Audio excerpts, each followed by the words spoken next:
Friends, कैसे हैं आप सब। उम्मीद करते हैं अच्छा ही होंगे। तो आज हम लोग इस चैनल के माध्यम से बीपीएससी टी 3.0 के लिए जो किरण पब्लिकेशन का प्रैक्टिस सेट आया हुआ है, उन्हीं का प्रैक्टिस सेट नंबर 1 को देखने वाले हैं। तो चलिए आज के वीडियो को बिना देरी किए हुए शुरू करते हैं। और इनमें जो है कुल 18 प्रैक्टिस सेट दिए गए हैं, जिनमें 3 जो है क्वेश्चन बैंक को भी शामिल किया गया है प्रीवियस ईयर क्वेश्चन को। तो वो प्रीवियस ईयर क्वेश्चन हम प्लेटफॉर्म के बुक से करा चुके हैं, उसे नहीं देखे हैं तो आप उसे भी ज़रूर देखिए। ये सब वीडियो आपको एग्ज़ाम की दृष्टि से बहुत ही इम्पोर्टेंट होने वाला है। तो चलिए आज की वीडियो को शुरू करते हैं। तो जीके जीएस का क्वेश्चन जो है 61 नंबर क्वेश्चन से 150 नंबर क्वेश्चन तक है।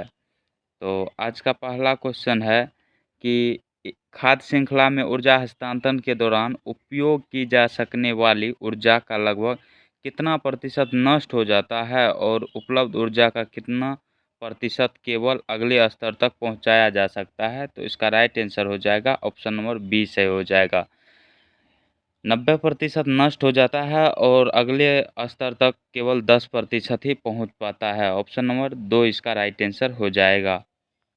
इसके बाद अगला नंबर क्वेश्चन है कि एक पारतंत्र की खाद्य श्रृंखला में जीवों का अंतिम समूह जीवाणु और कवक है, जिन्हें क्या कहा जाता है। तो इन्हें क्या कहा जाता है, तो इसका राइट आंसर जो है ऑप्शन नंबर 3 से हो जाएगा। इन्हें अपघटक कहा जाता है। क्या कहा जाता है? अपघटक कहा जाता है।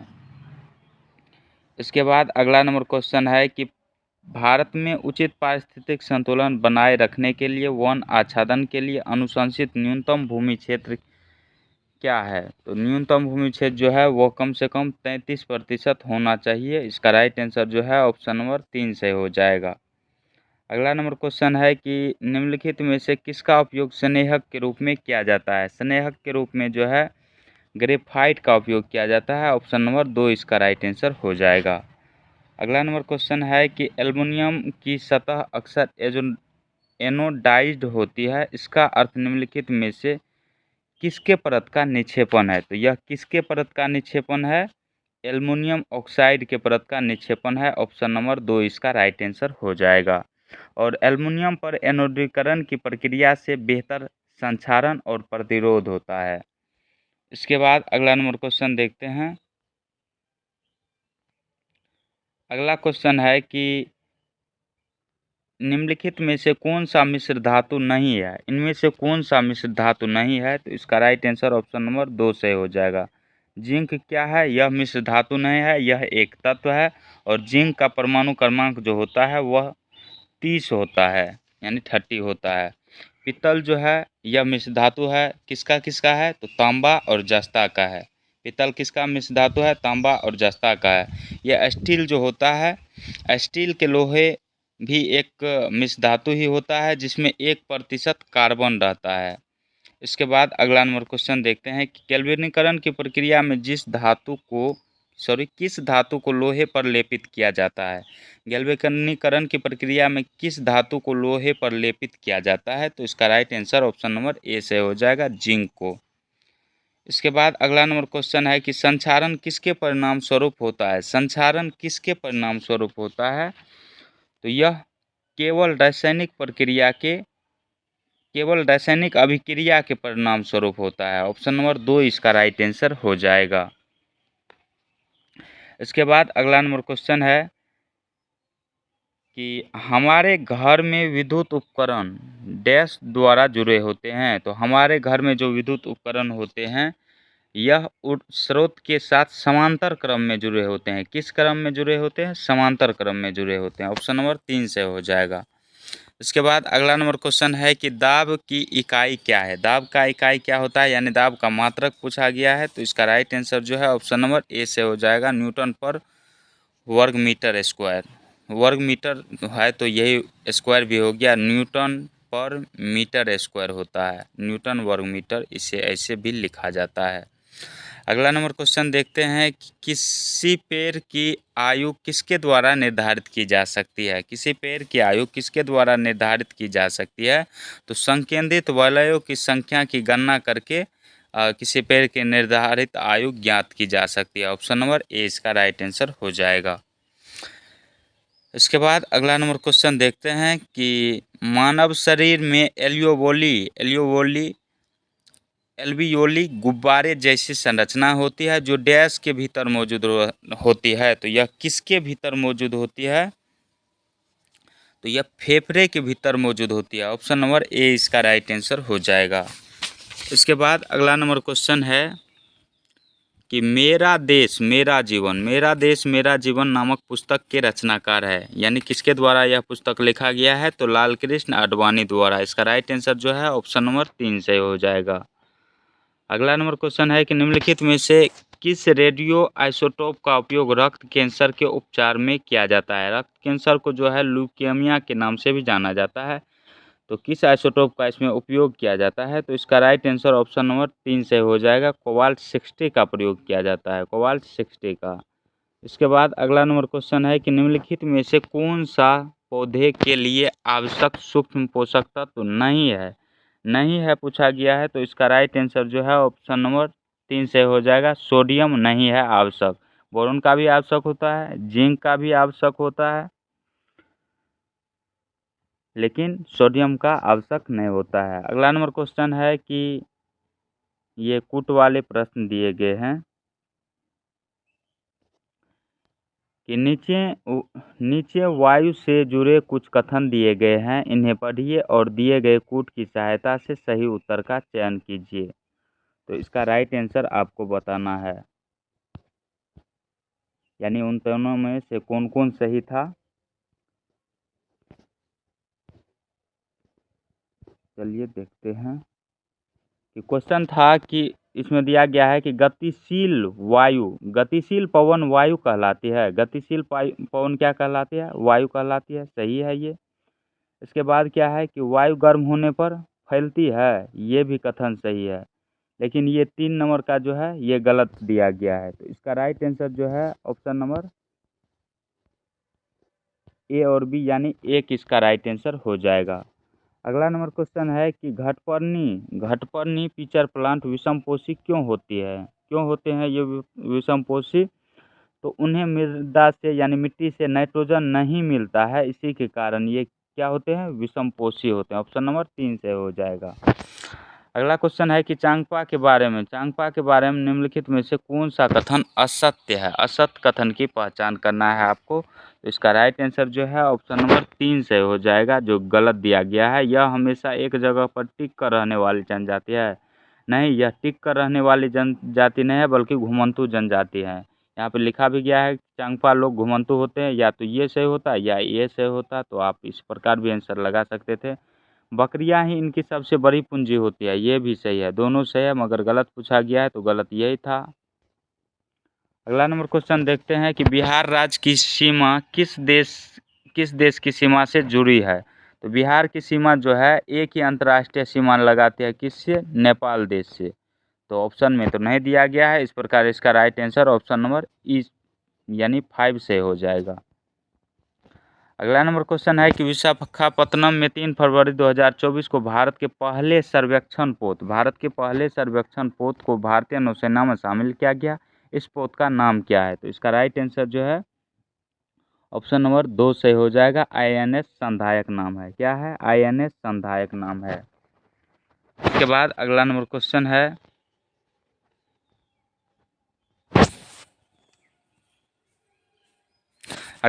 है कि स्वतंत्र भारत के पहले और अंतिम भारतीय गवर्नर जनरल कौन थे? तो यह कौन थे? सी राजगोपालाचारी थे। ऑप्शन नंबर 3 इसका राइट आंसर हो जाएगा। सी राजगोपालाचारी को ही चक्रवर्ती राजगोपालाचारी कहते हैं। वही आपको जो भारतीय न देकर अंग्रेज पूछता यानी ब्रिटिश पूछता तो उसका राइट आंसर लॉर्ड माउंटबेटन हो जाता। अगला नंबर क्वेश्चन है कि वह नेता जिसे जेल से रिहा होने के बाद भारतीय राष्ट्रीय कांग्रेस के गया सत्र 1922 में इस संस्था का अध्यक्ष चुना गया, यानी किसे संस्था का अध्यक्ष चुना गया भारतीय राष्ट्रीय कांग्रेस का 1922 ईस्वी में? तो CR दास को। ऑप्शन नंबर 3 इसका राइट आंसर हो जाएगा। इसके बाद अगला नंबर क्वेश्चन है और ये कूट वाले प्रश्न दिए गए हैं।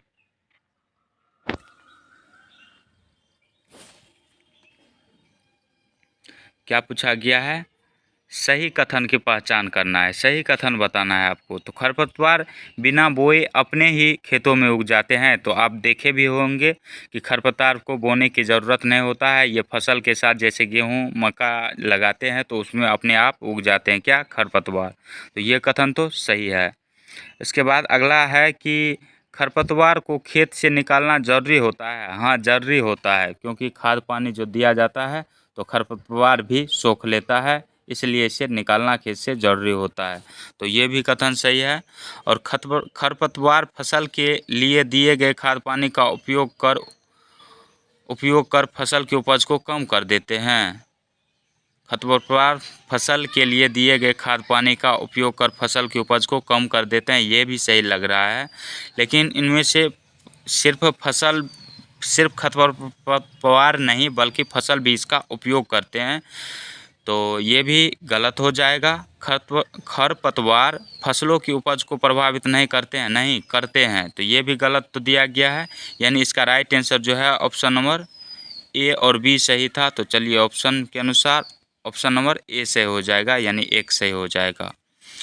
इसके बाद अगला नंबर क्वेश्चन है कि अगर आपके कपड़े ने आग पकड़ ली है तो सुरक्षा की दृष्टि से इनमें से क्या सही नहीं है। यदि आपके कपड़े मान लीजिए आग पकड़ लेता है, आपके कपड़े में आग लग जाती है, तो कौन सा सही नहीं है। जहाँ है वहाँ रुक जाइए। आगे इस प्रकार के प्रश्नों को आप पूरा पढ़ेंगे तो आपको अपने आप ही था चल जाएगा कि क्या इसका आंसर होगा। अपने हाथ से अपने चेहरा ढककर लुढ़किए, चारों तरफ दौड़ना शुरू कर दीजिए। इनमें से तो तीनों में से तो एक ही सही होना चाहिए। कोई भी सही हो सकता है, 4 भी हो सकता है, 5 भी हो सकता है, लेकिन इनमें से कौन सही नहीं है। तो हमें चारों तरफ दौड़ना शुरू नहीं करना चाहिए। तो नहीं पूछा है, तो इसका राइट आंसर ऑप्शन नंबर 3 सही हो जाएगा। अगला नंबर क्वेश्चन है कि राज्य द्वारा संचालित स्कूल किस लिए है। कूट की मदद से सही उत्तर का चयन कीजिए। कूट की मदद से सही उत्तर आपको चयन करना है।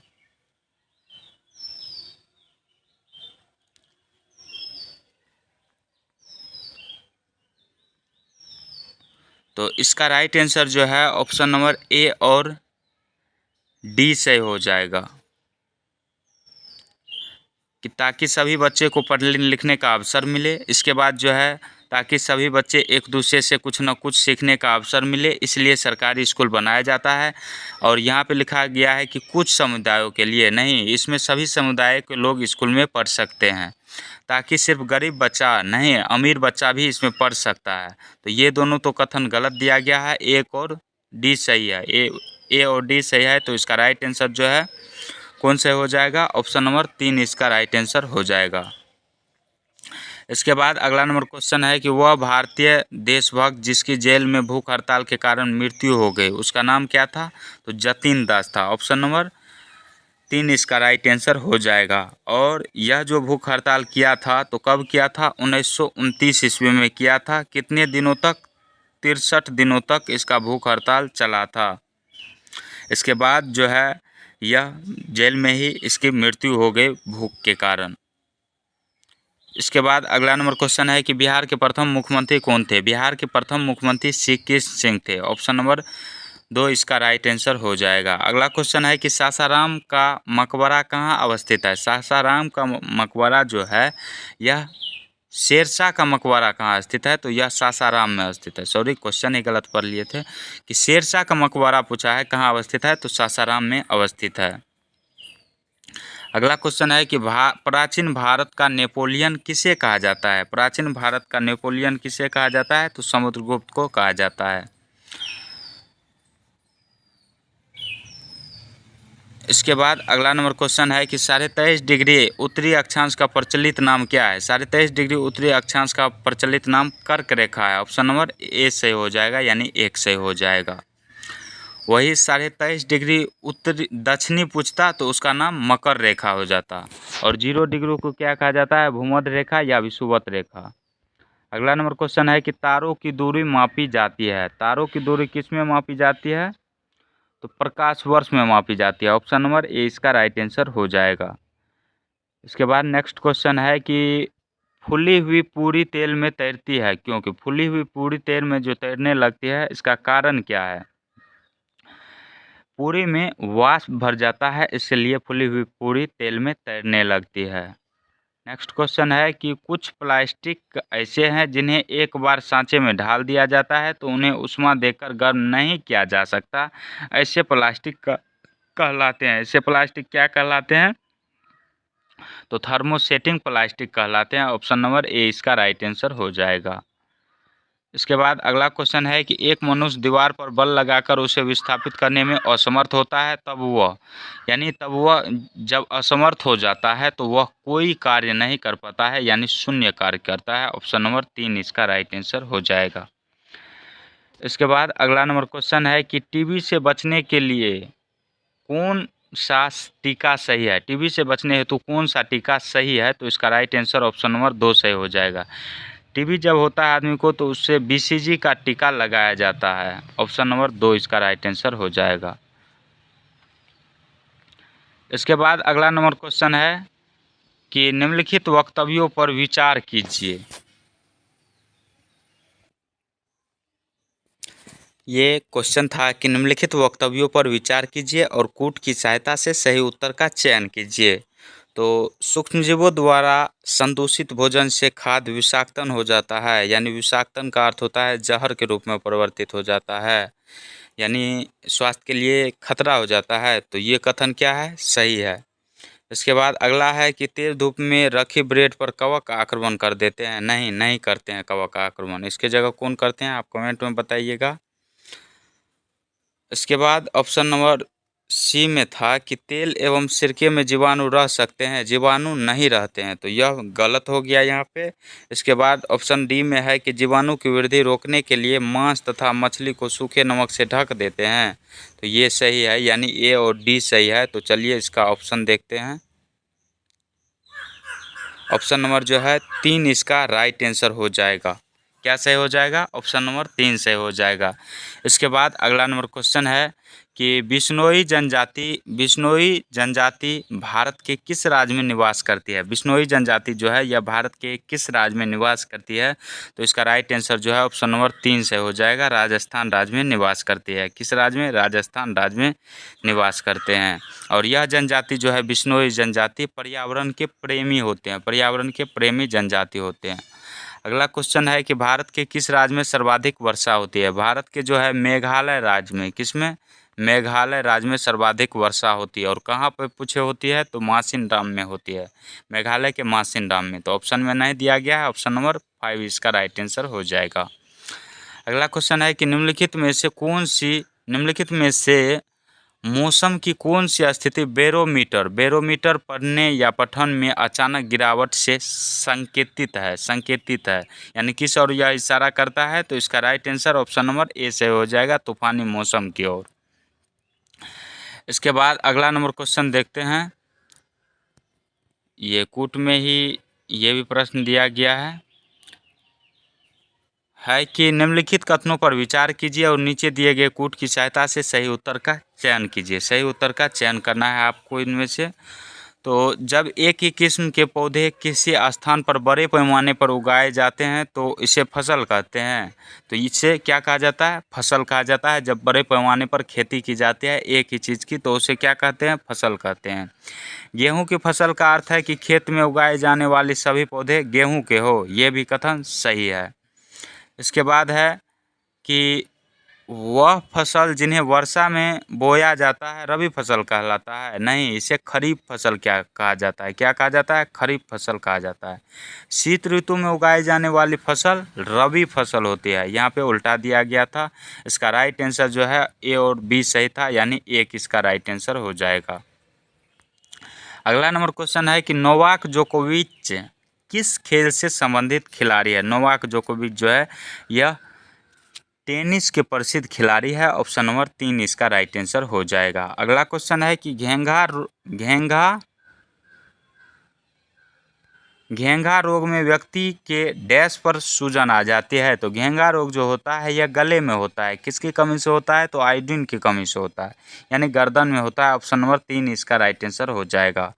अगला नंबर क्वेश्चन है कि किस शहर में लिंगराज मंदिर स्थित है। लिंगराज मंदिर कहाँ पे स्थित है? उड़ीसा में। उड़ीसा के यहाँ पे शहर पूछा गया है, तो ऑप्शन नंबर ए से हो जाएगा भुवनेश्वर। बीजापुर कहाँ पर पड़ता है? कर्नाटक में। कोलकाता कहाँ है? पश्चिम बंगाल की राजधानी है। अगला क्वेश्चन है कि नीचे दो वक्तव्य दिए गए हैं, एक को अभिकथन और दूसरे का कारण कहा गया है। यानी ए जो होता है यह अभिकथन है और आर जो है कारण है। नीचे कूट की सहायता से सही उत्तर का चयन करना है आपको।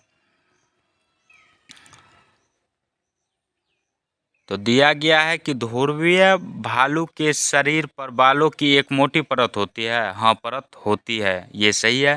ध्रुवीय भालू के बाल उन्हें कड़ाके ठंड से बचाते हैं, ये भी सही है। तो इसका राइट आंसर जो है ऑप्शन नंबर ए से हो जाएगा। ए और आर दोनों सही है, साथ ही इसकी व्याख्या भी कर रहा है। देख रहे हैं आप, दोनों एक ही चीज़ का बात किया गया है। अगला क्वेश्चन है कि ये क्वेश्चन जो है टी 3.0 में पूछा गया था और यह क्वेश्चन जो है पहले ये बुक निकला था टी 3.0 से, उन्हीं के लिए निकला था और एग्ज़ाम कैंसिल जो हो गया उसमें पूछा गया था कि जब किसी ठोस के सीधे वाष्प में बदलने की क्रिया किसी ठोस पदार्थ के सीधे वाष्प में बदलने की प्रक्रिया कहलाता है, तो उसे क्या कहते हैं? उदातीकरण कहते हैं। इसे तो ऐसे ऊर्ध्वपातन कहते हैं और इसका इंग्लिश मीनिंग जो होता है सब्लिमेशन होता है और इसका ऊर्ध्वपातन का दूसरा नाम उदातीकरण भी है। तो इसका राइट आंसर जो है ऑप्शन नंबर 2 सही हो जाएगा और ये क्वेश्चन लगभग का गलती हुआ था। अगला क्वेश्चन है कि नॉर्मन अर्नेस्ट बोरलॉग, जिन्हें भारत में हरित क्रांति का जनक माना जाता है, किस देश से संबंधित है? तो यह किस देश से संबंधित है? तो यह एक संयुक्त राज्य अमेरिका के वैज्ञानिक थे। कौन? Norman Ernest Borlaug. Option number A इसका राइट आंसर हो जाएगा। ए और एक आप चीज़ों को डिफाइन न करते हुए आप मेरी बातों का ध्यान दीजिएगा और क्या क्वेश्चन कहता है, कौन आंसर होता है उस पर ध्यान दीजिएगा, क्योंकि हर एक बुक में ABCD करके दिया जाता है और पूछा भी ABCD करके ही दिया जाता है। तो इससे पहले जो है 4 से 5 बुक करा चुके हैं हम, तो उसमें ABCD दिया गया था, तो इसलिए ABCD ही पढ़ देते हैं, तो इस पर ध्यान मत दीजिएगा आप। अगला क्वेश्चन है कि वित्तीय वर्ष 2024-25 के लिए केंद्रीय बजट में कुल अनुमानित व्यय है। केंद्रीय बजट में पूछा है 2024-25 के लिए कुल अनुमानित व्यय कितना है, यानी खर्च कितना है। तो इसका राइट आंसर जो है ऑप्शन नंबर 2 से हो जाएगा। 47,65,768 करोड़ रुपये है। इसका क्या है? व्यय यानी खर्च है। ऑप्शन नंबर 2 इसका राइट आंसर हो जाएगा। इसके बाद अगला क्वेश्चन है कि निम्नलिखित में से कौन सी नदी फतुहा में गंगा में मिलती है? फतुहा के पास गंगा में मिलती है, ऐसे क्वेश्चन होना चाहिए। तो इसका राइट आंसर ऑप्शन नंबर ए से हो जाएगा। वहाँ पे कौन सी नदी मिलती है? तो सॉरी, पुनपुन नदी मिलती है वहाँ पे। और सोन नदी कहाँ पे मिलती है? पटना के ही नज़दीक सोन नदी भी मिलती है। इसके बाद अगला नंबर क्वेश्चन है, और सोन नदी कहाँ से आकर मिलती है? तो सोन नदी मध्य प्रदेश में अमरकंटक की पहाड़ी से ही निकलती है और वहाँ से आकर गंगा में बिहार में मिलती है। इसके बाद अगला क्वेश्चन है कि बिहार के किस स्थान पर राष्ट्रपिता महात्मा गांधी को समर्पित देश के सबसे बड़े बापू टावर का उद्घाटन 4 फरवरी 2024 को मुख्यमंत्री नीतीश कुमार द्वारा किया गया? तो इसका राइट आंसर हो जाएगा पटना के गर्दनी बाग में किया गया। ऑप्शन नंबर 1 इसका राइट आंसर हो जाएगा। अगला क्वेश्चन है कि प्रोफेसर अमर्त्य सेन का संबंध निम्नलिखित में से किस उपागम से है? तो इसका राइट आंसर जो है ऑप्शन नंबर 2 सही हो जाएगा। क्षमता उपागम से है। किससे है? क्षमता उपागम से है। अगला क्वेश्चन है कि स्वस्थ मनुष्य का हृदय 1 मिनट में लगभग कितनी बार धड़कता है? तो लगभग 72 बार धड़कता है। ऑप्शन नंबर 2 इसका राइट आंसर हो जाएगा। और मनुष्य की हृदय की गति को मापने वाला यंत्र क्या होता है? कार्डियोग्राम होता है। अगला क्वेश्चन है कि त्वरित संचालक ऊंचे भवन को बचाता है। ऊंचे भवन को किससे बचाता है? तो यह आसमान से पैदा होने वाली बिजली से बचाता है। ऑप्शन नंबर 3 इसका राइट आंसर हो जाएगा। इसके बाद अगला नंबर क्वेश्चन है कि बायोगैस है। बायोगैस जो होता है वह क्या होता है? तो यह मीथेन का घटक होता है। इसके साथ साथ कार्बन डाइऑक्साइड का भी मिश्रण होता है इन दोनों का। तो इसका राइट आंसर ऑप्शन नंबर 1 सही हो जाएगा। अगला क्वेश्चन है कि भारत का लौह पुरुष किसे कहा जाता है? भारत का लौह पुरुष किसे कहा जाता है? तो सरदार वल्लभ भाई पटेल को कहा जाता है। ऑप्शन नंबर 3 इसका राइट आंसर हो जाएगा और इसे ही भारत का बिस्मार्क कहा जाता है। अगला क्वेश्चन है कि किसी राज्य के राज्यपाल की नियुक्ति किसके द्वारा की जाती है? किसी राज्य के राज्यपाल की नियुक्ति जो है राष्ट्रपति द्वारा किया जाता है। ऑप्शन नंबर 3 इसका राइट आंसर हो जाएगा। इसके बाद अगला नंबर क्वेश्चन है कि कथन और कारक दिया गया है कि इनमें से आप डायरेक्ट ये पढ़िए कि सही पूछा गया है कि गलत पूछा गया है। कभी कभी जुताई से पहले खेतों में क्या खाद डाल दी जाती है? तो बात सही है, डाल दी जाती है। और जुताई के समय खाद डालने से खाद मिट्टी में भली भांति मिल जाती है, जिससे मिट्टी की उर्वरा शक्ति बढ़ जाती है। तो ए और आर दोनों सही है। इसका राइट आंसर जो है ऑप्शन नंबर 1 सही हो जाएगा। इसके बाद अगला क्वेश्चन है कि भारत में अंतरिक्ष प्रणाली से संबंधित स्थलों के युग्म कौन से सही है? कौन सा सही है? तो इसका राइट आंसर क्या हो जाएगा? विक्रम साराभाई अंतरिक्ष केंद्र कहाँ है? तो यह तिरुवनंतपुरम में है। ऑप्शन नंबर 2 इसका सही आंसर हो जाएगा। इसके बाद अगला क्वेश्चन है कि प्रथम स्वतंत्रता संग्राम के बाद मुगल बादशाह बहादुर शाह जफर को निर्वासित किया गया कहाँ? यानी निर्वासित करके भेज दिया गया। तो इसका राइट आंसर जो है ऑप्शन नंबर 1 सही हो जाएगा। कहाँ भेज दिया गया? रंगून भेज दिया गया इसे। इसके बाद अगला नंबर क्वेश्चन है कि विश्व में कौन सा पठार भारत का सबसे ऊंचा और सबसे जटिल पठार है? विश्व में कौन सा पठार सबसे ऊंचा और सबसे जटिल पठार है? तो इसका राइट आंसर ऑप्शन नंबर 1 से हो जाएगा, तिब्बती पठार, या इसे ही कौन सा पठार कहा जाता है? विश्व की छत जिसे कहा जाता है। किसे कहा जाता है विश्व की छत? पामीर के पठार को। अगला क्वेश्चन है कि ऊष्मा विकिरण को मापने के लिए किसका उपयोग किया जाता है? ऊष्मा विकिरण को मापने के लिए किसका उपयोग किया जाता है? कैलोरीमीटर का उपयोग किया जाता है। ऑप्शन नंबर 3 इसका राइट आंसर हो जाएगा। नेक्स्ट क्वेश्चन है कि सामान्यतया चींटियाँ एक सीधी रेखा में गमन करती है, इसका कारण क्या है? तो अगले चींटी का गंध पता करके जो है एक दूसरे के पीछे पीछे चलती है। इसका राइट आंसर जो है ऑप्शन नंबर 2 सही हो जाएगा। इसके बाद अगला क्वेश्चन है कि भारत के सबसे बड़े किले का नाम बताइए। भारत में जो सबसे बड़ा किला है वह चित्तौड़गढ़ का किला है। कहाँ पे पड़ता है? चित्तौड़गढ़ में पड़ता है। ऑप्शन नंबर 3 इसका राइट आंसर हो जाएगा। और चित्तौड़गढ़ कहाँ पे स्थित है? राजस्थान में स्थित है। अगला क्वेश्चन है कि सिजगी क्या है? सिजगी जो है यह क्या है? यह जो है सूर्य, पृथ्वी तथा चंद्रमा को एक सीधी रेखा में होने की स्थिति है। यानी सूर्य, चंद्रमा और क्या पृथ्वी एक सीधी रेखा में पड़ती है, तो यह ऐसी स्थिति को सिजगी कहा जाता है। इसके बाद अगला क्वेश्चन देखते हैं कि निम्नलिखित में से कौन सा संविधान संशोधन यह कहता है कि ग्राम पंचायत में 1/3 सीट महिला के लिए आरक्षित होनी चाहिए? तो यह कौन सा संविधान संशोधन कहता है? इसका राइट आंसर ऑप्शन नंबर इसका राइट आंसर जो है ऑप्शन नंबर 5 से हो जाएगा। इनमें से कोई संविधान संशोधन नहीं कहता है, बल्कि 73वां संविधान संशोधन कहता है। तो इसमें तो नहीं दिया गया था, तो ऑप्शन नंबर ई इसका राइट आंसर यानी 5 इसका राइट आंसर हो जाएगा। 73वां संविधान संशोधन कब आया था? तो 1992 ईस्वी में आया था। इसके बाद अगला नंबर क्वेश्चन है कि निम्नलिखित में से कौन से महासागर पनामा नहर से जुड़े हुए हैं? निम्नलिखित में से कौन से महासागर पनामा नहर से जुड़े हुए हैं? तो इसका राइट आंसर ऑप्शन नंबर 2 से हो जाएगा। अटलांटिक और प्रशांत महासागर जो है यह पनामा नहर के द्वारा जुड़ा हुआ है। नेक्स्ट क्वेश्चन है कि किस अंग्रेज ने पहली बार भगवत गीता का अंग्रेजी में अनुवाद किया था? किस अंग्रेज ने पहली बार भगवत गीता का अंग्रेजी में अनुवाद किया था? तो इसका राइट आंसर ऑप्शन नंबर 2 से हो जाएगा, चार्ल्स विल्किंसन ने। इसके बाद अगला क्वेश्चन है कि निम्नलिखित में से किस भारतीय शासक ने आधुनिक तर्ज पर विदेशों में अपना दूतावास खोला था? तो यह किसने खोला था? टीपू सुल्तान ने खोला था। ऑप्शन नंबर 3 इसका राइट आंसर हो जाएगा। इसके बाद अगला क्वेश्चन है कि मधुबनी चित्रकला के बारे में कुछ वक्तव्य दिए गए हैं, इनमें से सही कथन का चयन करना है। सही कथन का चयन करना है। तो यह बिहार की सबसे प्रसिद्ध कला है, सही है, क्योंकि यह बिहार की ही कला है। इस चित्रकला को बनाने में पीसे हुए चावल एवं रंगों का प्रयोग किया जाता है, ये भी सही है। इसके बाद है कि इस चित्रकला की विषय वस्तु केवल पुरुषों पर केंद्रित होती है, नहीं, महिला भी इस चित्रकला को करती है।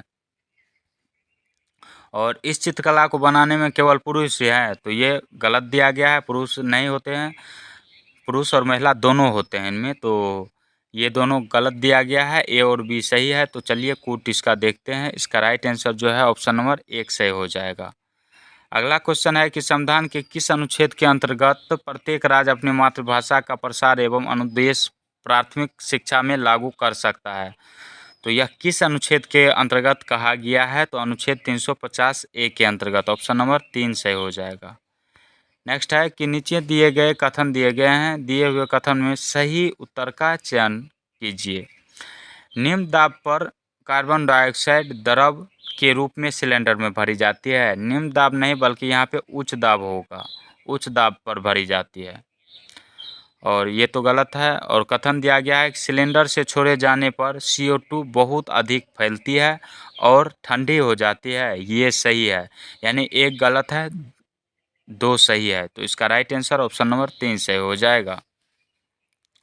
अगला क्वेश्चन है कि निम्नलिखित को सुमेलित कीजिए, और इस प्रकार के प्रश्न को बनाने के लिए आपको जो सबसे पहले आता है उसे बनाइए आप, इससे आसान हो जाता है। सिस्मोग्राफ भूकंप को मापता है। हाइग्रोमीटर जो है यह आर्द्रता मापने के लिए होता है। बेरोग्राफ जो होता है यह बेरोग्राफ क्या करता है? दाब मापता है। बेरोग्राफ क्या करता है? दाब मापता है। और एनीमोमीटर क्या होता है? यह हवा का वेग मापता है, एनीमोमीटर। तो इसका राइट आंसर जो है ऑप्शन नंबर 3 सही हो जाएगा। क्या सही हो जाएगा? ऑप्शन नंबर 3 सही हो जाएगा। अगला क्वेश्चन है कि ब्लीचिंग पाउडर होता है, ब्लीचिंग पाउडर क्या होता है? तो इसका राइट आंसर जो है ऑप्शन नंबर 2 सही हो जाएगा। कैल्शियम क्लोराइड, कैल्शियम हाइपोक्लोराइड तथा बुझे हुए चूने का मिश्रण होता है क्या? Bleaching powder. इसके बाद अगला नंबर क्वेश्चन है कि प्रेशर कुकर भोजन के पकाने के समय को कम कर देता है, क्यों कम कर देता है? यह कि कुकर के भीतर क्वथनांक जो होता है यह बढ़ जाता है, इसी के कारण भोजन जो है जल्दी बन जाता है। ऑप्शन नंबर 1 सही हो जाएगा।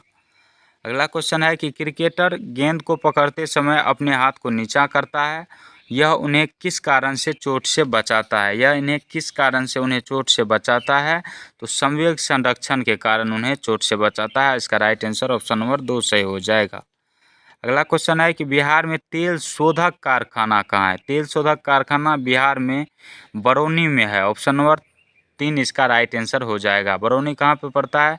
तो बिहार के बेगूसराय जिला में पड़ता है। बरौनी बिहार के बेगूसराय जिला में पड़ता है। अगला क्वेश्चन है कि डेनमार्क की रानी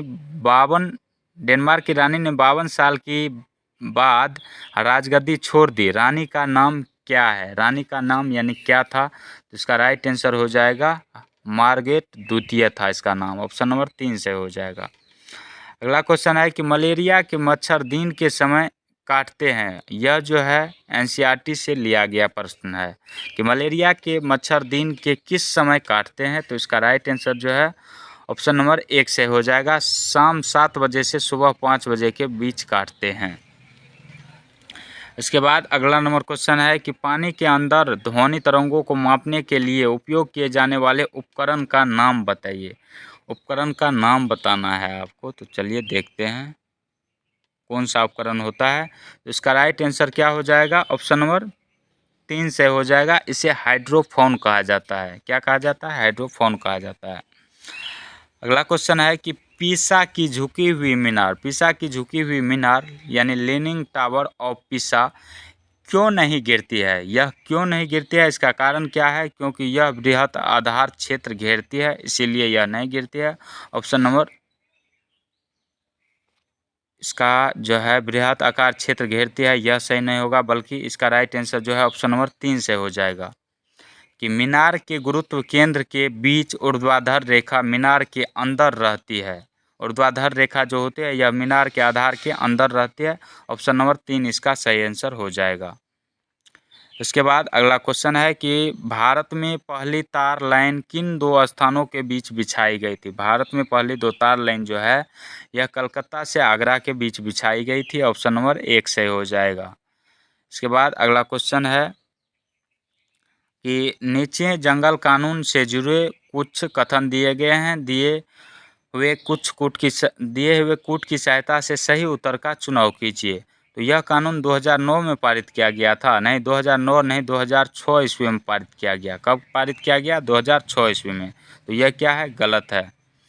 इसके बाद है कि इस कानून के अनुसार जो लोग कम से कम 50 साल से जंगल में रहते हैं उनका जंगल की ज़मीन पर हक है। नहीं 25 साल तक ही, सिर्फ 25 साल तक जो जंगल में रहते हैं वहाँ के उस जंगल पर उस आदमी का हक हो जाता है, यानी अधिकार हो जाता है।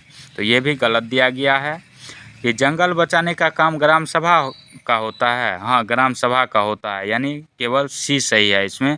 तो इसका राइट आंसर ऑप्शन नंबर 3 सही हो जाएगा। अगला क्वेश्चन है कि नीचे दिए गए दो वक्तव्य दिए गए हैं, एक कारण और अभिकथन। इस प्रकार के प्रश्न को जब आप पढ़ते हैं तो डायरेक्ट सही उत्तर या गलत उत्तर देखिए क्या दिया गया है, यानी पूछा गया है। तो उस प्रकार आप इन सबों को पढ़ने की कोई ज़रूरत नहीं होती है। दिया गया है कि लोग एक अंतरिक्ष यान में पृथ्वी के खिंचाव को महसूस करते हैं। नहीं महसूस करते हैं। तो यह क्या है? यह गलत है। इसके बाद अगला क्या दिया गया है कि अंतरिक्ष यान पृथ्वी के चारों ओर घूमता है। हाँ चारों ओर घूमता है। तो इसका राइट आंसर जो है ऑप्शन नंबर 3 से हो जाएगा। ए गलत है और आर क्या है? सही है। ए गलत है, आर सही है। इसके बाद अगला नंबर क्वेश्चन देखते हैं कि पेयजल को शुद्ध करने के लिए निम्नलिखित में से किस वस्तु का उपयोग व्यापक रूप से होता है। पेयजल को शुद्ध करने के लिए निम्नलिखित में से किस वस्तु का उपयोग व्यापक रूप से होता है। तो इसका राइट आंसर हो जाएगा क्लोरीन। ऑप्शन नंबर 1 इसका राइट आंसर हो जाएगा।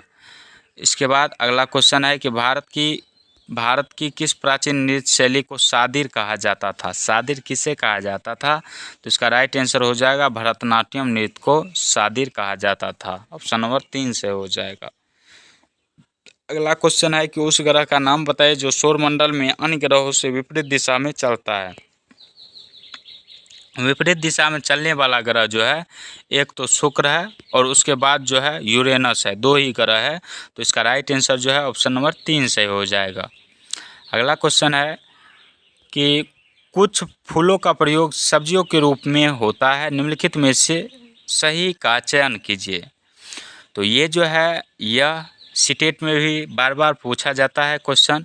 तो इसका राइट आंसर जो है कचनार का फूल हो जाएगा। कचनार का फूल कहाँ के लोग खाते हैं? कचनार का फूल उत्तर प्रदेश में लोग खाते हैं सब्जी बनाकर। सहजन का फूल का सब्जी कहाँ बनाया जाता है?